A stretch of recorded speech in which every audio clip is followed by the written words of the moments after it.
আজ দেখো বন্ধুরা কত ফুল ফুটেছে আমার গাছে। আর এই যে এখানে বেল ফুলগুলো দেখছো কত বড় বড় হয়েছে। আর তোমাদেরকে বলেছিলাম না আমার দু রকমের বেল ফুল, একটা ছোট্ট একটা বড় জাতের। তো এটা হলো বড় জাতের, আর ছোট জাতের আজকে একটা ফুটেছে, সেটাও তোমাদের দেখাবো। আর এই যে গোপুরের সামনে যে সাদা ফুলগুলো দেখছো, এই ফুলগুলো দিয়েও দুর্দান্ত গন্ধ বেরোয়। এটা কি টগর বলে আমি ঠিক জানি না। আর এই যে এইগুলোকে তো কাঠটগর বলে তোমরা জানো। আর আজকে কাঠটগরগুলো কত বড় বড় ফুটেছে। আর আমি পুজো দেওয়া শুরু করেছি না, ভগবান ঠিক শুনে গেছে। কালকে আবার কম ফুল ফুটবে কাঠটগর, আজকে প্রচুর ফুটেছে। আর এই পঞ্চমুখী জবাটাও ফুটেছে। আর ওই যে ওই রেড জবাটা তো খুব সুন্দর, জানোই তো তোমরা। দেখো শীষের জবার মধ্যে কেমন সাদা সাদা আছে, আর শীষের মধ্যেও ঝুমকো আছে। আর এখানটায় দেখো শিবকে সাদা থোকান আজকে ফুটেছে কটা নীলকণ্ঠ, সেগুলো দিয়েছি। আর ছোটো জাতের বেল ফুল বলেছিলাম, এই যে বুদ্ধকে সেটা দিয়েছি। তো এটা হলো ছোট ফুল, আর এই বেল ফুলগুলো হলো বড় ফুল। তো আমার সকাল সকাল আজ পুজো দেওয়া হয়ে গেছে। তো এবার আমি বাকি রান্না বান্নার কাজে ঢুকবো। তো এটা হলো সবথেকে বড় কাজ। তো বন্ধুরা, সকাল সকাল পুজো টুজো দিয়ে মা ছেলে এখন বেরিয়ে যাচ্ছি। ওর ড্রয়িং ক্লাসে যাচ্ছি। আর ড্রয়িং ক্লাসে কেন যাচ্ছি সেটা তোমাদেরকে বলবো। তো আমি এখানটা দেখো রেডি হয়ে ব্যাগে জল ছাতা নিয়ে নিয়েছি। বৃষ্টি হতেও পারে, আজকে কিন্তু ঝড় হচ্ছে। আর আমরা দেখে যাও পাপাই দিকে, আমরা মা ছেলে ম্যাচিং ম্যাচিং করে নিয়েছি, কিছুটা পারফেক্ট না হলেও কিছুটা হয়েছে, তাই তো। আর তোমাদের দাদাভাই বাড়িতে নেই, তো রান্নার খুব একটা চাপ নেই। তো আমরা এখন বেরিয়ে পড়বো। আর কিসের জন্য যাচ্ছি সেটা এসে তোমাদেরকে বলবো। তো চলো ঝটপট রেডি হয়ে গেছি, বেরিয়ে যাই, না অনেকটা লেট হয়ে যাবে। তো বন্ধুরা দেখো, আমরা ড্রয়িং ক্লাস থেকে চলে এসেছি। আর প্রচণ্ড খিদে পেয়ে গেছে, যেহেতু আমাদের ওখান থেকে আসতে একটু টাইম লেগেছে। আর তোমরা জেনে থাকো যে আমাদের বাবাইয়ের ড্রয়িং ক্লাস রাতে থাকে, বাট আজকে স্যারের যে হেড যেখানে ড্রয়িং ক্লাস, সেখানে মানে মেন ক্লাসে চলে গেছিলো। কেন কী বৃত্তান্ত সেটা একটু পরেই নাই বলছি। আর বাড়ি এসে দেখো ভাতটাকে আমি ফ্রাই করে নিয়েছি। এখানে অনেক কিছু সবজি আছে, এগ আছে। আর তোমাদের দাদাভাই এখনও এসে পৌঁছায়নি, এখন আমি আর পাপা খাবো, দেখি কখন পৌঁছয়। একবার বলেছিল বেরোচ্ছি, যখন আমরাও বেরোচ্ছিলাম স্যারের ক্লাস থেকে। আর ফোন করলাম বাড়ি এসে, ফোনটা রিসিভ করলো না, যেহেতু গাড়ি চালাচ্ছে হয়তো। তো এখন আমরা মা ছেলে খেয়ে নেবো, এটা গরম আছে। তো খেয়ে দিয়ে তারপরে কথা বলছি। আর কে কে এরকমভাবে খাও, জানি অনেকেই খায় ফ্রাই, বাট দুপুরের দিকে কেউ খায় না, ম্যাক্সিমাম সকালে না রাত্রের দিকে খাওয়া হয়, যেহেতু ঘরে এক্সট্রা ভাত থেকে যায়, সবজি থেকে যায়। আর শীতকালে বেশি ভালো লাগে, নানান সবজি থাকে। বাট আমি এখন করে নিয়েছি, তো চটপট করে খেয়ে নিই। আর একটা থালায় আমরা মা ছেলে খেয়ে নেবো। তো আজও দেখো তোমাদের দাদাভাই কতগুলো লিচু নিয়ে এসছে, না হলেও এখানে মনে হয় কেজি 2 হবে। আর লিচুগুলো সাইজে ছোট হলেও ভীষণ টেস্ট আর মিষ্টি আছে। আমি কয়েকটা বেশ ছাড়িয়ে খেলাম, ভালোই লাগলো। আর এখানে দেখো কী কী নিয়ে এসছে, নিমকি নিয়ে এসছে। আর এই জিনিসটা কী রে বাবা খেলি, কি লটকা না ফটকা কী বলে, গুড়েতে না। আর এখানে ভেজ পকোড়া নিয়ে এসছে।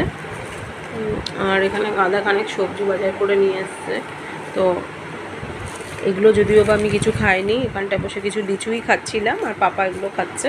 লিচুগুলো বেশ ভালোই লাগলো। তো এই বছরে প্রচুর লিচু খাওয়া হয়েছে। ভেবেছিলাম খেতে পারবোই না হয়তো, দামের জন্য না, সিজনের ফল তো সে দাম যতই হোক একটু তো খেতাম।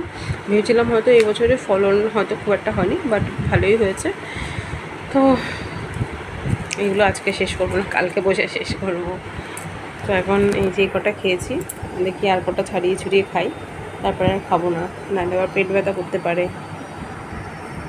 আর কার কার বাড়িতে বলো তো এরকম ধরে বেঁধে জিনিস নিয়ে আসে? আমার বরটা এরকমই নিয়ে আসে, যত বারণ করবো। আর আমার এরকম ডাট ধরে জিনিস রাখতে খুব ভালো লাগে। তো এরকমভাবে আমি রেখে দুটো খাচ্ছিলাম আর রেখে দিয়েছি। আর ওকে অল্প আনতে বললে ওর মনে হয় যেন হাতে ওঠে না, না কি কী জানি। বা একটা দুটো জিনিস নিয়ে আসো, একসাথে গাদাগুচ্ছ করে নিয়ে আসে। এটা কিন্তু মানে প্রতিনিয়তই করে থাকে। আজকে হঠাৎ করে নিয়ে এসছে বা তার জন্য তোমাদের সাথে শেয়ার করছি এরকম কোনো ব্যাপার না। ও প্রতিনিয়ত এই জিনিসটা করে থাকে আর আমার কাছে কথা শোনে। কিন্তু আজকে মশাই লিচু দিয়ে আমাকে মানে শ্বশুর শাশুড়িকে কিছু দিতে গেছে। তো ফোন করছি, ফোন ধরছে না। ফোনটা ধরলে তো ঝাড়নটা খেতই, দেখি আসুক। তো বন্ধুরা, তোমাদের দাদাভাইকে এখন সন্ধ্যেবেলা দেখো এত কিছু খাবার আনার পর মুড়ি মেখে দিচ্ছি। তো এখানে শসা কুচি, পেঁয়াজ কুচি, লঙ্কা কুচি, হালকা চানাচুর, আম তেল, আর ওই যে কি বলে ভেজ পকোড়া, ওগুলো দিয়ে মুড়িটা মেখে দিচ্ছি অল্প একটু। আর মুড়ি মেখে দিয়ে যা কারেন্ট গেল। তো কি বানাবো সেটা ওই রাত্রেবেলা সেটা তোমাদের সাথে শেয়ার করব। তো তোমরা দেখতে থাকো, ততক্ষণে মুড়িটাকে ভালো করে মেখে নিই। তো এখানটায় দেখো আমার পুরো মাখা কমপ্লিট। তোমাদের দাদাভাই বলছে যে আমি কিন্তু একা খেতে পারবো না, তোকেও খেতে হবে। তো আমি বলেছি আমি আর খাবো না। তো আমার ওই লিচু টিচু খেয়ে পেট ভরে গেছে, এটা দাদাভাইকে দেবো, দাদাভাই খাক। আর খেতে খেতে আমি এখানটায় কী রেসিপি বানাই সেটা বসে বসে কাজ করবো, ও খাবে, দুজনে গল্প করতে করতে তাড়াতাড়ি হয়ে যাবে। তো চলো দেখতে থাকো। আর কেন আজকে ছেলে ড্রয়িং ক্লাসে গেছি সেটাও তোমাদের সাথে শেয়ার করব, দেখাবো। ওয়েট ওয়েট ওয়েট, আবার ভেবো না আমি ভুলে গেছি, কিছুই ভুলিনি। তো চলো ঝটপট করে সব করে নিই। তো বন্ধুরা ডিনার নিয়ে হাজির হয়ে গেছি। তো বলতে পারবে কি আছে এখানটায়? খুলজা সিমসিম।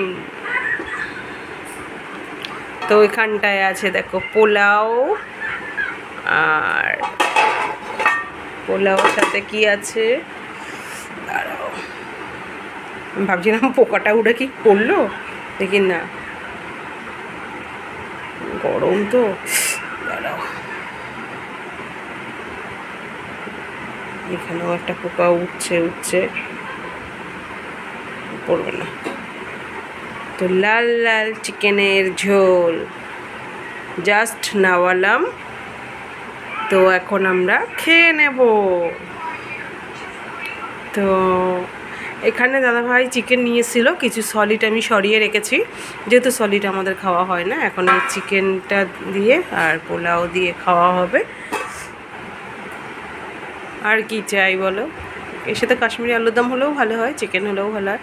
তো দাদাভাই বলছিল মটন হলে তো আরোই ভালো হতো। তো নাও আজকে চিকেন দিয়েই খাওয়া যাক, একটা লোভনীয় খাবার।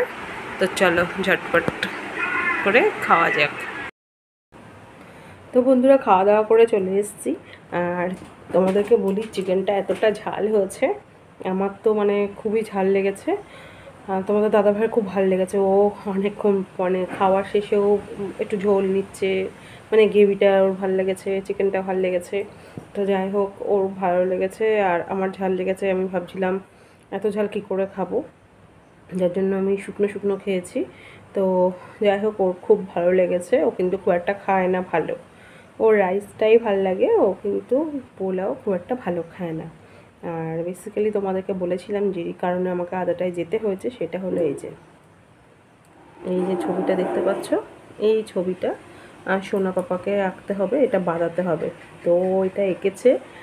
তো ওখানটা স্যার যেতে বলেছিল, স্যারের যেখানটায় মেন ড্রয়িং স্কুল সেখানেই আমরা গেছিলাম। তো এটা এত সুন্দর হয়েছে, এত সুন্দর, তোমাদেরকে দেখাবো। তোমরা দেখলে মানে অবাক হয়ে যাবে যে ওর ড্রয়িংটা কিছুটা সেট দিয়ে দিয়েছে স্যার। আর এটা যেহেতু বাঁধাতে হবে তাই খুব সুন্দর। আর এই যে কৃষ্ণের মুখটা, এটা খুব সুন্দর, মানে আমি দেখে ভাবছিলাম একবার ফটো তুলে আনবো, বাট আনা হয়নি।